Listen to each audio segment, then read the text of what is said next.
आज मैं ए के प्रमुख उच्चारण बताऊंगा आपको, जिसके विषय में लगभग 99% लोग नहीं जानते हैं कि ए का उच्चारण ये भी हो सकता है।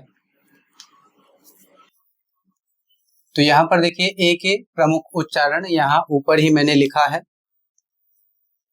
अब यहाँ पर आपको देखना है कि ए का जो उच्चारण होता है, ए का उच्चारण ई होता है। बहुत से लोग ये कहेंगे ए का उच्चारण ई कैसे हो सकता है, तो मैं आपको उदाहरण के माध्यम से बता रहा हूं कि ए का उच्चारण किस तरीके से ई होगा। यहाँ बोर्ड में आप देख भी सकते हैं कि बोर्ड में मैंने लिख दिया है पहले से कि इसका उच्चारण क्या होगा। जैसे यहाँ पर एक मैंने शब्द लिखा है विलेज। अब यहाँ पर इसको अक्सर लोग क्या करते हैं कि अक्सर इसको विलेज ही पढ़ते हैं, जबकि इसका सही उच्चारण क्या है? इसका सही उच्चारण है विलेज। यहाँ पर देखिए मैंने लिखा है कि इसका उच्चारण विलेज, तो यहाँ पर देखिए लिखा है कि विलेज, विलेज इसका उच्चारण नहीं होगा, इसका उच्चारण होगा विलेज।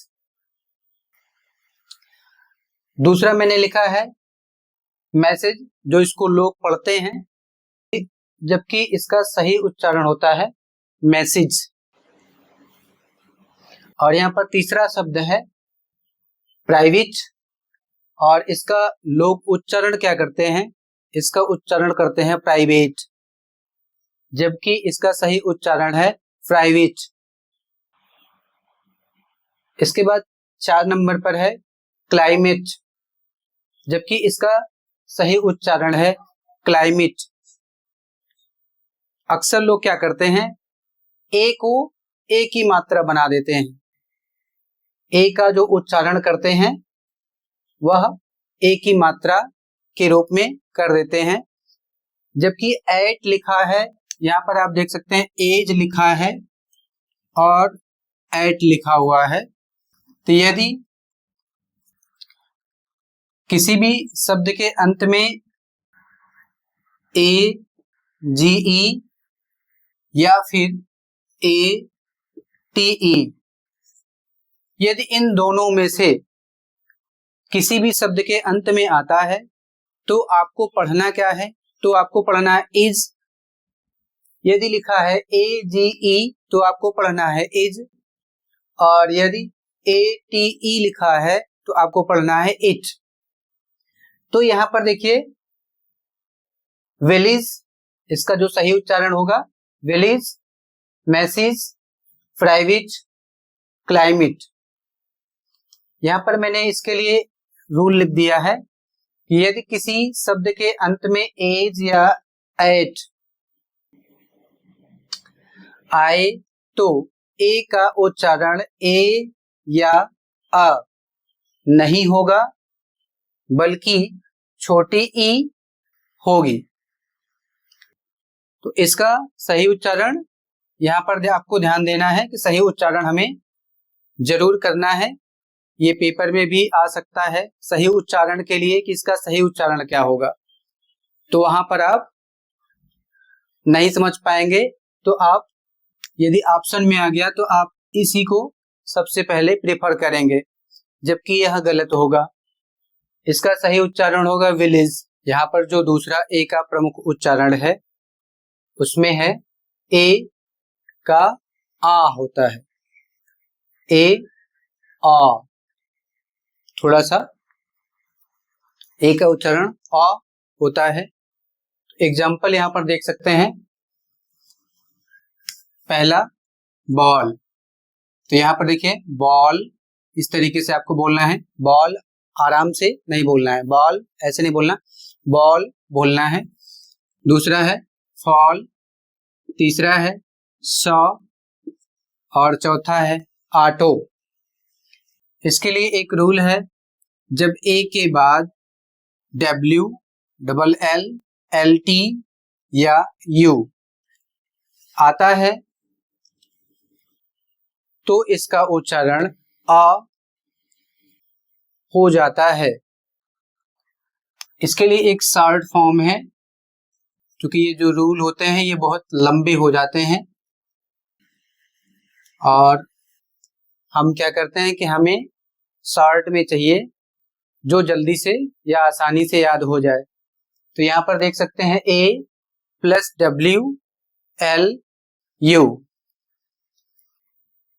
A+W या L या फिर U। यदि इसमें से A के बाद ये अक्षर आते हैं तो आपको पढ़ना है अ।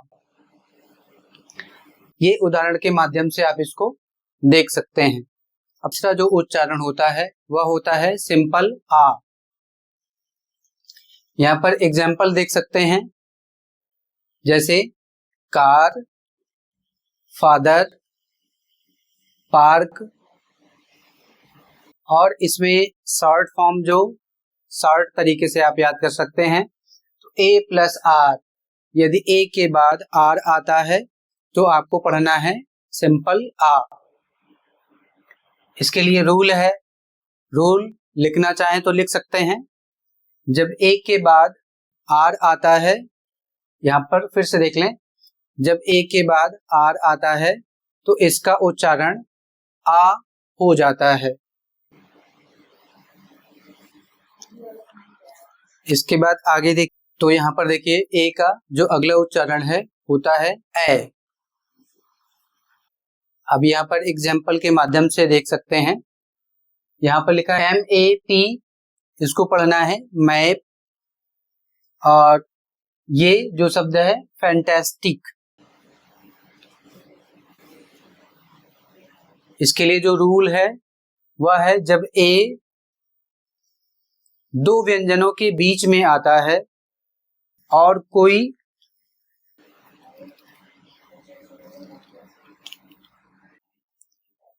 इसमें रूल है कि जब A दो व्यंजनों के बीच में अकेला आता है तो A को ए पढ़ना है, थोड़ा सा मुंह फैलाकर पढ़ना है ए, ऐसे। यहाँ पर ये जो शॉर्ट फॉर्म है तो यहाँ पर लिखा हुआ है CVC। इसके माध्यम से भी आप याद रख सकते हैं कि क्या पढ़ना है।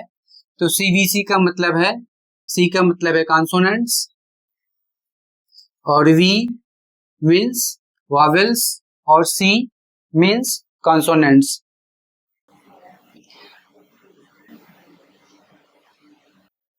C का अर्थ है कॉन्सोनेंट, V का अर्थ है वॉवेल और C का अर्थ है कॉन्सोनेंट्स। इसका अर्थ यह है कि जब दो व्यंजनों के बीच में A अकेला आता है तब वहां पर A को ए पढ़ना है। पर देखिए A का जो उच्चारण होता है वह A होता है। याद रखने के लिए आप इसको शॉर्ट तरीके से, इस तरीके से शॉर्ट रूप में याद कर सकते हैं। A plus consonant plus E का उच्चारण A हो जाएगा। तो यहाँ पर उदाहरण देख सकते हैं, जैसे लिखा है केक, दूसरा उदाहरण है नेम, तीसरा उदाहरण है बेक। इसमें रूल है जब किसी शब्द में A के बाद एक कॉन्सोनेंट आता है और फिर अंत में E आए तो A का उच्चारण A हो जाएगा। तो इस रूल को आपको याद रखना पड़ेगा, और याद रखेंगे तो उच्चारण करने में आसानी होगी। तो यहाँ पर इस तरीके से देख सकते हैं इसको, यहाँ पर क्या पढ़ा जा रहा है। तो यहाँ पर ये देख सकते हैं ए को क्या पढ़ा जा रहा है, कौन सी मात्रा पढ़ी जा, ए को कौन सी मात्रा के रूप में पढ़ा जा रहा है। तो यहाँ सभी में ए को ए की मात्रा के रूप में पढ़ा जा रहा है। तो ये नियम आपको याद होना चाहिए, तब आपको उच्चारण करने में कोई समस्या नहीं आएगी। यदि आपको नहीं दिख रहा है तो इसको वीडियो को थोड़ा सा जूम कर लें जिससे ये दिख जाएगा, और रूल एक बार लिख लें, कहीं नोट कर लें। तो यहाँ पर देखिए जो सबसे लास्ट में है ए का जो उच्चारण होता है वह होता है अ, जो बहुत हल्का बोलना है, न कि बहुत जोर से बोलना है।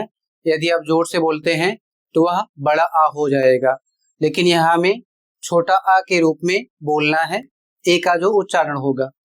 तो यहाँ पर देखिए एग्जाम्पल के माध्यम से आप देख सकते हैं। यहाँ पर देखिए ABOUT, इसको अबाउट पढ़ना है।